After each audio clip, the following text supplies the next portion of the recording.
you able to see my screen, guys? Yes, ma'am. Able to see, right? Okay. Okay, I'll start with my class. Okay, good morning, students.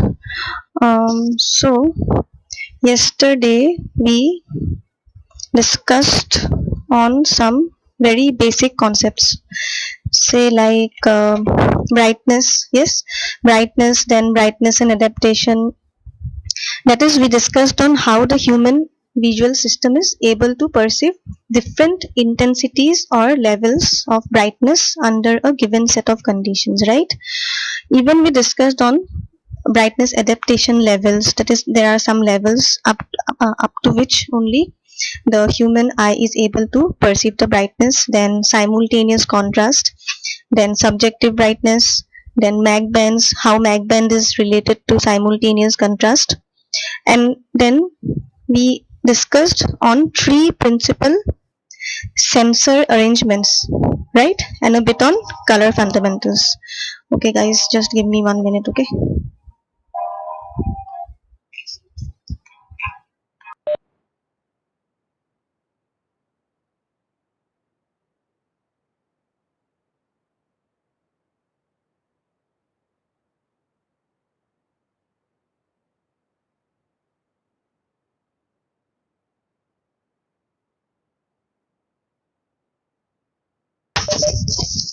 Okay, sorry, I was in a call. So we discussed on these fundamental topics, right, and also we discussed on a bit on fundamentals of colors, right? So today we will discuss on models, that is color models. Okay, but before starting with color models, I'll again repeat some concepts on fundamentals of color. Okay, so starting with fundamentals, so what do you understand by the term color? Yes, what do you understand by the term color? What is a color? Color is what to say. It's a wavelength consisting of various red, Hmm.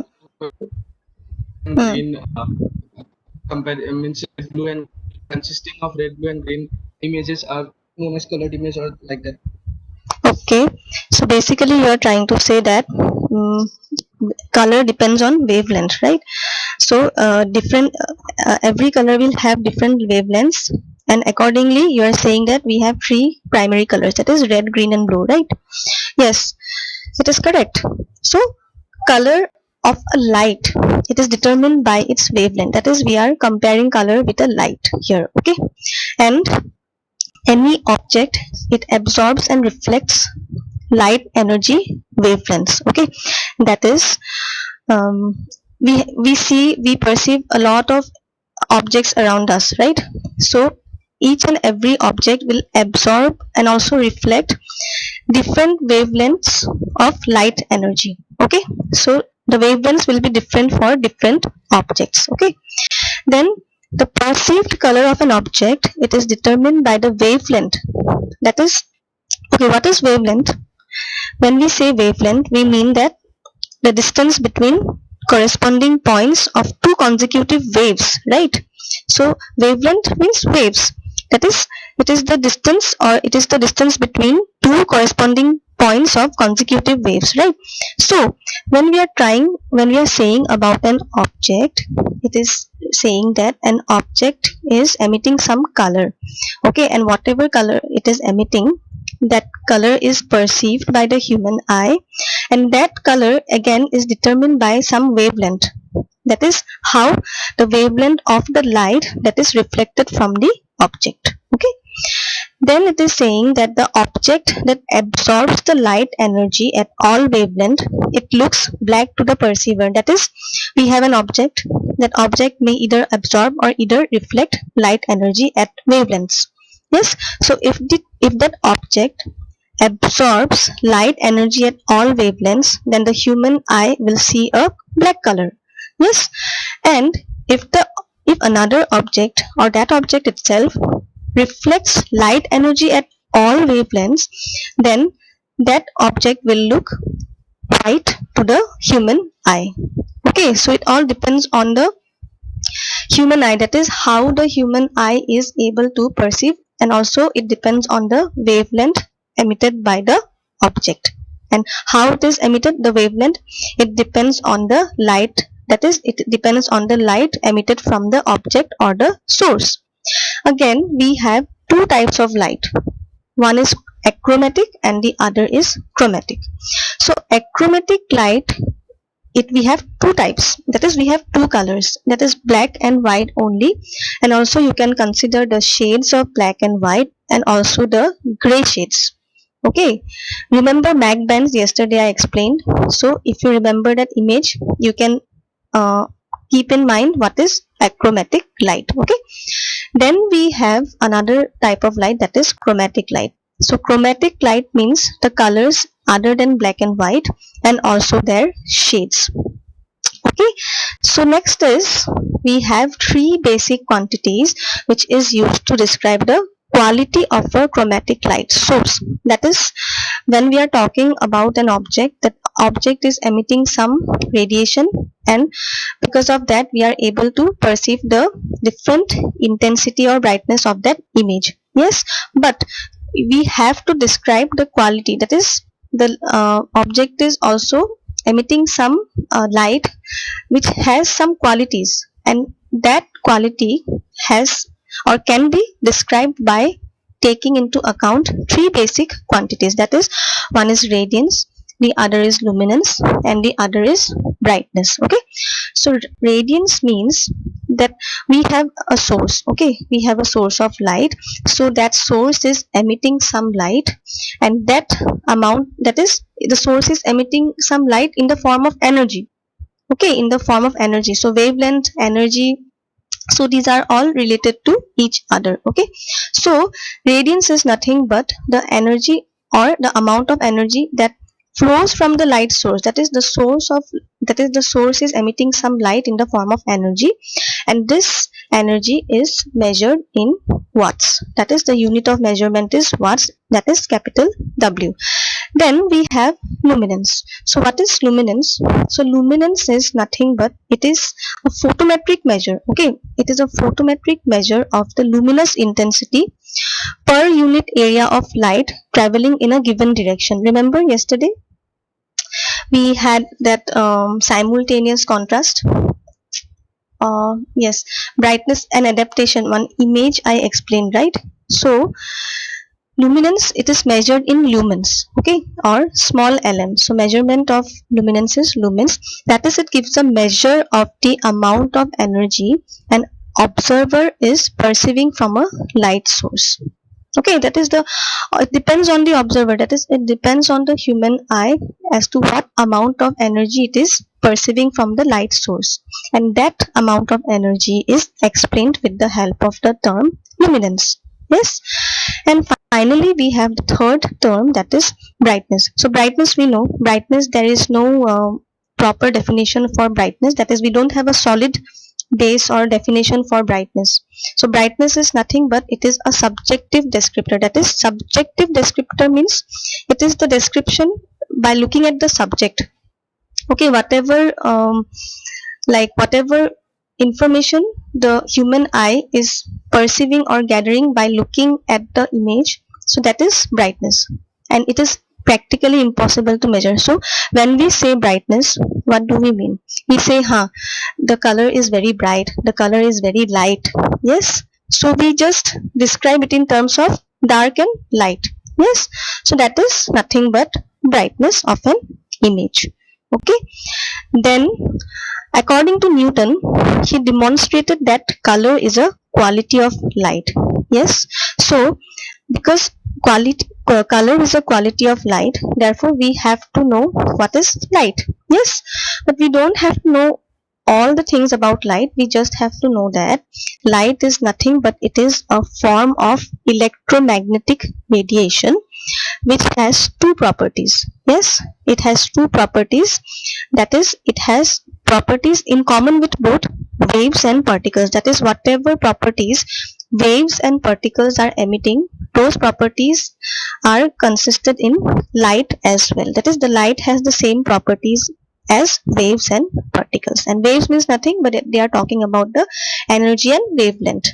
Okay, and it also can be thought, that is, light, the quality of light can also be thought of as a stream of minute energy packets radiated at varying frequencies in a wave motion.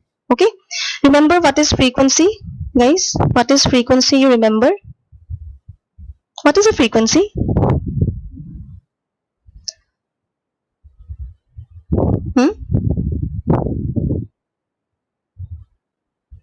Yes, guys, what is frequency?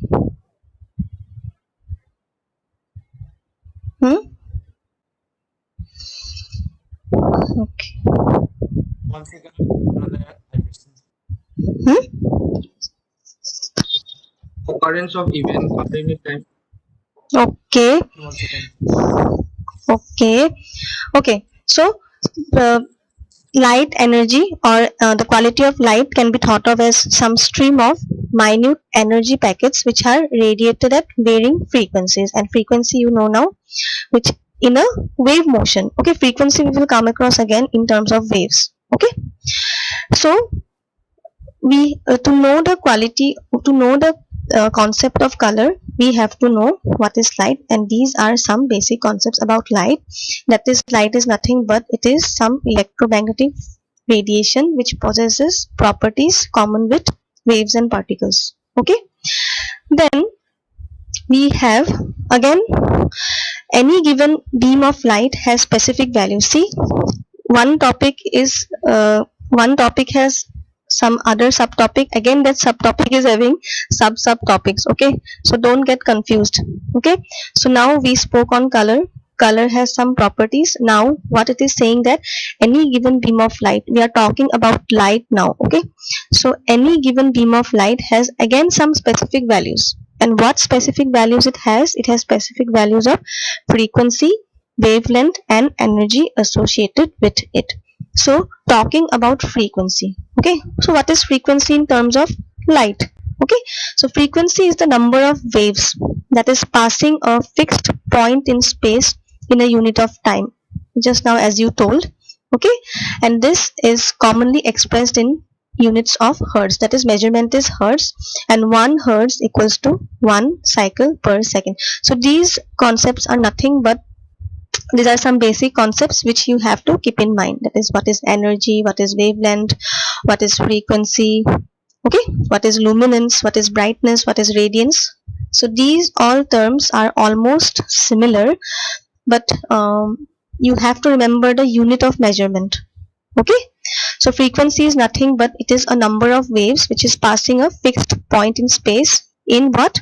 In unit of time. Okay, and wavelength. So wavelength is nothing but it is the distance between two corresponding points of two consecutive waves. So given two consecutive waves, so this wavelength is the distance between those corresponding points, and it is described in units of meters. That is, basically wavelength is described in nanometers. That is, 1 nanometer is equals to 10 to the power minus 9 meters. Okay, and finally you have to know what is energy of a light beam. So energy of light, it can be compared to the that possessed by a small particle moving at the velocity of light. Okay, what is the velocity of light? What is the measurement for velocity of light? Do you remember, guys? Light का कितना velocity था?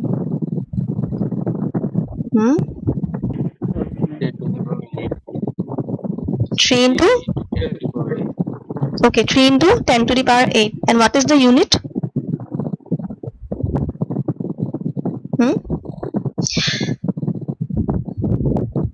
3 into 10 to the power 8 meter per second, right, guys?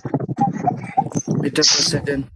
Yes, meter per second. Okay, so always remember these basic concepts. Okay, Okay, so now you know these three fundamental properties that is emitted by a beam of light, that is frequency, wavelength and energy. Okay, now we will talk about some basic concepts related to the human eye. Okay, so when we are talking about the human eye, so do you remember we had two basic elements in the retina. Okay, we had two basic elements which are known as photoreceptors in the retina, and photoreceptors, these are very important components in the retina. Okay, and those two photoreceptors are known as rods and cones, or you can say rod cells and cone cells. Okay, so what happens, these photoreceptors, these are basically present in the retina of the eye. Okay, so these photoreceptors are nothing but these are some packed tightly together, which allows a large volume of light to be absorbed across a small area on the retina. You just have to remember that we have two types of photoreceptors in the retina, which are known as rod cells and cone cells, or rods and cones. Okay, where rod cells are highly sensitive, ROD. Okay, RODS, rods, these are highly sensitive to light, and rod cells, they function at night. Remember these? Yes, rod cells, see, rod cells, cone cells, these both are active during daytime also, during night time also, but specifically rod cells, they are more active during the night time. So rod cells are basically they are like they influence our night vision. That is, whatever, that is, suppose you are walking in the dark and you are able to distinguish the image or whatever objects are surrounded by only because of these rod cells. That is, rod cells are also known as scotopic vision. Okay, scotopic vision, photopic vision, remember. So rod cells are also known as scotopic vision, that is, it is active mostly during the night time, that is for night vision, that is dark. And talking about the cone cells, so cone cells, these are capable of detecting a wide spectrum of light, and these are responsible for colored vision, that is mostly during the daytime. So cone cells are active mostly during the daytime only. Okay, so what happens when we see an image, we see multiple combinations of colors, right? So when you see an object may constitute of a lot of colors, that is a combination of colors, and every value carries information about the image. Okay, and we can alter, that is we can change the values of the information carriers of that image according to our requirement. Okay, I'll show you that. So what I'm trying to say is, which value we should change for our particular requirement, we have to know that. Okay, we have to keep in mind as to which value we should change in the image for our particular requirements. So when we talk about the color sensors present in the human eye, so these cones or the cone cells are the sensors which are responsible in the colored vision. Okay, how? That is, cones, these are approximately 65% of all the cone cells are sensitive to red light. I'm talking about the human eye. Okay, so the cones in the retina, these are approximately 65% sensitive to red light, 33% sensitive to green light, and only about 2% sensitive to blue light. That is, we are talking about colors. So here we are talking about the red, green and blue colors, and these red, green and blue colors are called the primary colors. Okay, so due to the absorption characteristics of the human eye, the colors are seen as variable combinations of the so-called primary colors. That is, mainly we have three primary colors, red, green and blue, and the other colors, suppose purple, pink, yellow, magenta, so whatever colors you see around, these are combinations of these primary colors only. Okay, so those are not primary colors, those are known as secondary colors. Okay, then the three additive primary colors, now we know these are red, green and blue. This means that when we mix the colors red, green and blue in various amounts, we get the other colors. Okay, And these primary colors, that is when we mix the main primary colors in equal amounts, we get nothing but a white color. Okay, red plus green plus blue in equal amount equals to white color, but red plus green will give some different color, red plus blue will give some different color, green plus blue will give some different color, and so on. Okay, but when we are saying primary color, so this primary word, it is widely misinterpreted. Okay, why it is misinterpreted? That they are saying that these three colors, that when they are mixed in various intensity proportions, it produces all the visible colors. Actually, that is not true. Okay, why? Because we have some other concept also. Yeah, we have energy, we have radiance, we have wavelength, we have luminance. So those properties also come into being. Okay, those properties also, they start acting. So because of those also, we don't get all the possible colors. So every time people say that because of these three primary colors we get some other secondary colors, but that is not true. So we also will see that in the next slides. Okay, then we have what is primary color. So now primary color is nothing but, actually we have one primary color. Suppose there is a one primary color, and that primary color reflects the other two primary colors. Okay, that is the concept of primary color. Then primary color, they can be added together to produce the secondary colors. Suppose here we have primary colors red, green and blue. So when we mix red and green, red with green we get yellow, green with blue we get cyan color, and red with blue we get a magenta color. And see, these are the three secondary colors. So when we mix red, green and blue in equal amounts, we get white color.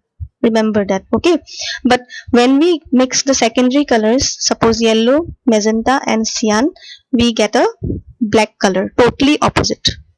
Okay, so now we will see some other color fundamentals. That is, again, what it is saying here is, if we think that we can differentiate one color from another, yes, we can definitely do that. But for that also we have three characteristics. Again, we have three characteristics to distinguish one color from another, that is brightness, hue and saturation. So brightness, we already know what is brightness. So brightness, it also embodies the chromatic notion of intensity. Chromatic, you know, colors other than black and white. Okay, hue is nothing but it is an attribute or a property which is associated with the wavelength. That is, we have a mixture of light waves, suppose, and that light waves, it is say emitting some wavelength. So this hue property is associated with this wavelength in a mixture of light waves. And finally, saturation, it refers to the relative purity or the amount of white light mixed with hue. Okay, so these are the three properties which are responsible for distinguishing one color from another, that is brightness, hue and saturation. And hue plus saturation, these gives what is called chromaticity. Chromaticity means colors rather than black and white. Okay, so when we mix red, green and blue to form a particular color, these are known as Christmidus values. Okay, Christmidus values, that is red plus green something, green plus blue is something, red plus blue is something. So these are known as Christmidus values, and these values are denoted by capital X, Y and Z.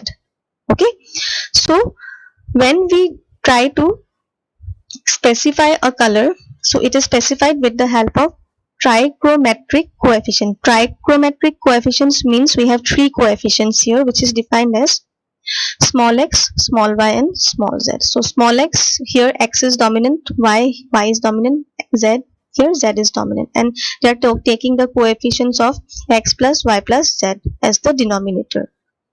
Okay, then what is color space? So now coming on to what is color space. So color space or color model is nothing but, in image processing, its aim is to facilitate the specification of colors in some standard way. Okay, that is, we have some standard, we should have some standard, we should have some norms in able to facilitate or specify the colors. Okay, so We have different types of color spaces which are used in multiple fields like hardware, then multiple applications of creating animation, etc. So these are some examples of different types of color spaces where it is used. Then we have color models or color space. So when we want to define these colors in some standard way, we use the help of some color models. And color model, it is nothing but its aim is to facilitate the specification of colors in some standard way. So a color model, also known as color space, you can also say color system, it is a specification of a coordinate system and a subspace within that system where each color is represented by a single point. So we can understand this definition when we will look at the types of color models. So basically we have four types of color models. So the first is RGB model. So this is the most common model, that is the most common colored model in use. Okay, so in digital image processing, this RGB model is known as a hardware oriented model. Why? Because it is commonly used for printers and color monitors. Okay, then the second type is known as CMY and CMYK. So these two are generally the same. So CMY means cyan, magenta and yellow, and CMYK means cyan, magenta, yellow and black. And these are also some colored models which are used for colored printing.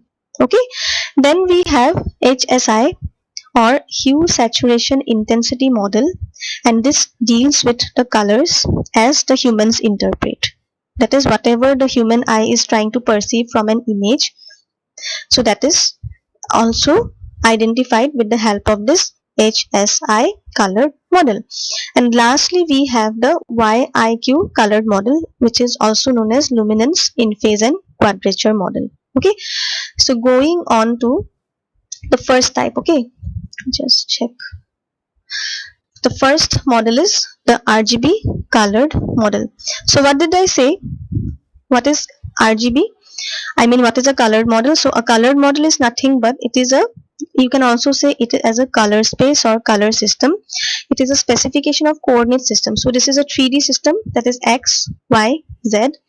Okay, so this is a specification of coordinate system and a subspace within that system, that is system within another system, they are saying it as a subspace. Okay, so it is a specification of a coordinate system and a subspace within that system where each color is represented by some particular points, that is a single point. So red is having a single point, yellow is having single point, green is having single point, and so on. So this is the RGB color model. So here in RGB color model, each color, it appears in its primary spectral components of red, green and blue. Okay, and this model is based on the Cartesian coordinate system, as you can see here. So the color subspace is the cube. This is the cube. So this color subspace, it is defined by a cube in which the red, green and blue values are at the three corners, that is these three corners, red, green and blue, these are the three corners, and the secondary colors, that is cyan, magenta and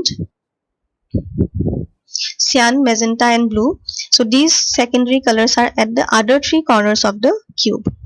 Okay, then black, this black is considered as the origin. Okay, so this is at the origin, the black color is its origin, and this white is at the corner, which is very very far away from this origin. Okay, so this is the grayscale. Okay, this is the grayscale where these are the points of equal RGB values. Okay, and this grayscale line, this extends from black to white, which is along a diagonal line joining these 2 points. Okay, so different colors are the points or inside the cube. So different colors are the points on or inside the cube and are defined by vectors extending from this origin. That is, all the values of red, green and blue, these are assumed to be in the range 0 to 1. Okay, then we have the next model, that is the CMY colored model. Okay, so CMY colored model. So this defines the CMY, it defines cyan, magenta and yellow. This is also known as a subtractive model. Okay, so remember what did it say? It said that where the RGB model, it asks what is added to the black, CMY model asks what has been subtracted from this white. Okay, so totally opposite, so totally ulta. Okay, so the CMY model, this is used for printing devices and filters. So you just have to know that CMY model, this is CMY model, this is a subtractive model, that is it is derived from the RGB model, that is the secondary colors cyan, magenta and yellow, and the relationship between RGB model and CMY model is given by this equation. Okay, so if we come across some MATLAB program, I haven't added any MATLAB program for colored model yet, I may add one, so you have to use these equations. Okay, then we have the next color. Okay, so these are the two models, this is RGB, this is the CMY model. So this RGB means this shows additive mixing of red, green and blue primaries to form the secondary colors, that is cyan, magenta and yellow. Yes, that is red and blue gives magenta color, red and green gives yellow color, and blue, dark blue and light green gives a cyan color. And this is the model for CMY colored model. Okay, then we have the third model, which is the HSI colored model. So here you can see this diagram. So this is a diagram. So here HSI stands for hue, saturation and intensity. Okay, so this HSI is defined by the quantities of hue, saturation and intensity. So here we have the entire space of colors. So what it is trying to say is, suppose this is the solid HSI model and this is a part or a HSI triangle. So this triangle, it has been extracted from this HSI model.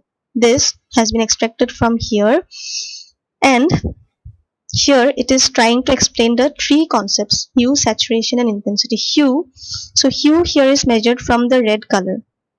Saturation is given by a distance from the axis, and colors on the surface of the solid are fully saturated, that is the pure colors, that is we get the pure colors, and the grayscale spectrum is on the axis of the solid. Okay, so just remember that we can define HSI colored model with the help of these equations. So we have to separately define the three concepts, that is intensity, saturation and hue. So hue is undefined. Okay, so hue in HSI colored model is undefined, but we have to define intensity and saturation, then we can define hue afterwards. So intensity of HSI colored model is given by this equation: I equals to R plus B by 3. Okay, where this R, G and B, these are the red, green and blue components as we know, and this is normalized the range of zeros and ones, and the intensity here is therefore the average of these red, green and blue components. Okay, so divide by 3. And saturation, this is given by 1 minus minimum RGB by I, that is this is the complete equation for calculating the saturation in HSI colored model, where minimum of RGB here, it is just indicating the amount of white color present in it. Okay, and if any component, that is if any of R, G or B, this value is 0, then there is no white and we have a pure color. Okay, so the expression for hue and the details, this can be derived from after we define intensity and saturation. Okay, and then the last model is YIQ model, where YIQ stands for luminance. I don't know why they said Y for luminance, I don't know. The name itself is luminance in phase quadrature. Luminance in phase, quadrature, colored model. Okay, so here this model is a recoding of RGB model. Okay, and this YIQ model, it is a very, like, it is considered to be a very important model for colored image processing. Okay, and this YIQ color model is used in our colored televisions, that is whatever television sets we are using. So that is normally based on this YIQ colored model. Okay, so the conversion from RGB to YIQ, this is given by this equations. Okay, so we have to use these equations to convert from RGB model to YIQ model. So the luminance, that is why this is this contains the information which is required for our black and white televisions. Okay, and it captures our perception, that is it captures the human eye perception of the relative brightness of the particular colors. So just remember that when we want to convert, when we want to use this YIQ colored model, we have to first convert it from RGB to YIQ with the help of these given equations. Okay, so here the red component in, that is when we are trying to say we are trying to separately define these three concepts, that is luminance, invariance and quadrature. So when we are trying to define, suppose luminance, so this is the value for red, that is 0.299, then plus green, that is only 0.587, and plus 0.114 into blue component. Okay, so these are the three that is these are the three components or concepts for YIQ colored model. And then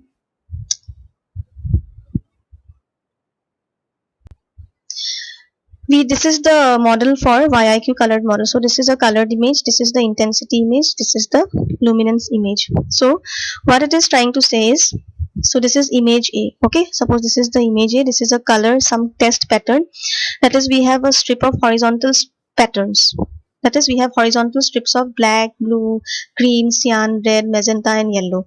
Yes, and a color ramp, we have a color ramp, and then this color ramp is having a constant intensity. Then we have some maximum saturation, and then hue changing linearly from red to green. Okay, and then we have a grayscale ramp. Okay, we have a grayscale ramp from black to white.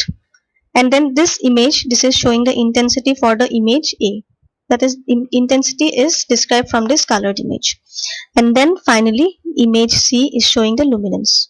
Okay, it is showing the luminance of, that is it is trying to explain the luminance of the colored image, that is it accurately reflects the brightness or the variations which is perceived or which the human eye is able to perceive from this colored image. Okay, so this is about the YIQ colored model. So these are the four very important types of colored model, that is we have RGB model, then CMY model, then HSI model, and finally the YIQ model, where we will only use the RGB model mostly. Okay, okay guys, so this is all for today. If you have any doubt regarding today or regarding yesterday's class, okay, yesterday's class concepts were very complicated, so we can take an extra class also if you want, like whenever you are free you just tell me, so we can go through the concepts again. Okay, so how many of you are present today? Yes, Ma'am, 11. 11. 11. So who all are absent? Safikur. Safikul Dibia. Okay, Safikur and Divya are absent. Okay, okay guys, so thank you. If you have any doubts, we can discuss in the group also, so you can proceed for the next class. Okay, okay, Thank you. thank you. Okay, ma'am. Hmm. Okay, madam. Thank you.